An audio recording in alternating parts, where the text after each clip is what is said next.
বন্ধ হয়ে গেছে বাংলাদেশ মিয়ানমার সীমান্ত বাণিজ্য। বিচ্ছিন্নতাবাদী সংগঠন আরাকান আর্মির পণ্যবাহী জাহাজ আটক ও কমিশন বাণিজ্যের মুখে রপ্তানি পণ্য পাঠানো বন্ধ রেখেছে জান্তা সরকার। যদিও তারা বিষয়টি এখনো আনুষ্ঠানিকভাবে জানায়নি বাংলাদেশকে। এতে বিপাকে পড়েছেন আমদানিকারকরা।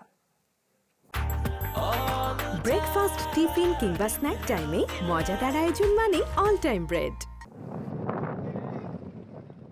গত 18 জানুয়ারি বাংলাদেশের 3টি পণ্যবাহী জাহাজ আটকে দেওয়ার পর আরাকান আর্মিকে কমিশন দিয়ে ব্যবসায়ীরা সীমান্ত বাণিজ্য অব্যাহত রাখার প্রক্রিয়া আগালেও বেঁকে বসেছে জান্তা সরকার।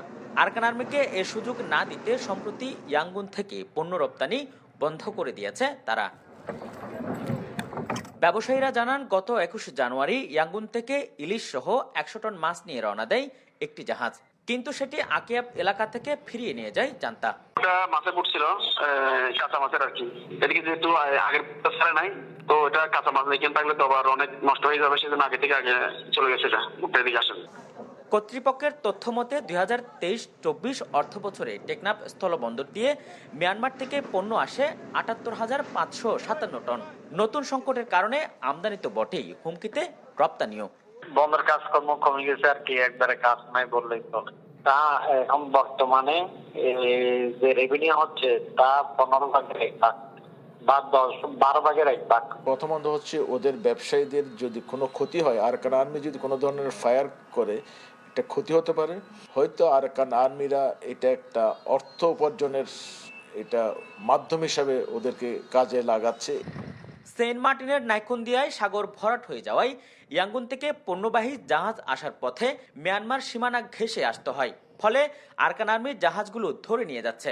ব্যবসায়ী ও কাস্টমস কর্মকর্তারা বলছেন, দ্রুত ড্রেজিং করে চলাচল স্বাভাবিক করা গেলে ফাঁদ তৈরি করতে পারবে না আরাকান আর্মি। অনেক প্রভাব পড়বে এখানে, কারণ ওই সব ব্যবসায়ীরা ওই চট্টগ্রামমুখী হয়ে যাবে। অলরেডি 60% চট্টগ্রাম চলে গেছে। নাইকুন্দিয়া এলাকা দিয়ে আমাদের নদী বন্দরে ব্যবহার করে যেই বোটগুলো আসার যে সুযোগ ছিল, সেটা নাব্যতার সংকটের কারণে হচ্ছে না, যার কারণে ওদের দখলকৃত এলাকা দিয়ে আসতে যেয়ে ওরা আপনার পরীক্ষা বা বিভিন্ন অজুহাতে ওরা বাণিজ্যিক জাহাজগুলো আটক করে। অভ্যন্তরীণ সংঘাতের কারণে দীর্ঘদিন ধরে রাখাইন রাজ্যের মংডু, আকিয়াব ও সিতুয়ে থেকে বাংলাদেশে পণ্য আমদানি বন্ধ রয়েছে। এবার সেই তালিকায় যুক্ত হলো ইয়াঙ্গুন, যার ফলে স্থল বাণিজ্য এখন পুরোপুরি স্থবির।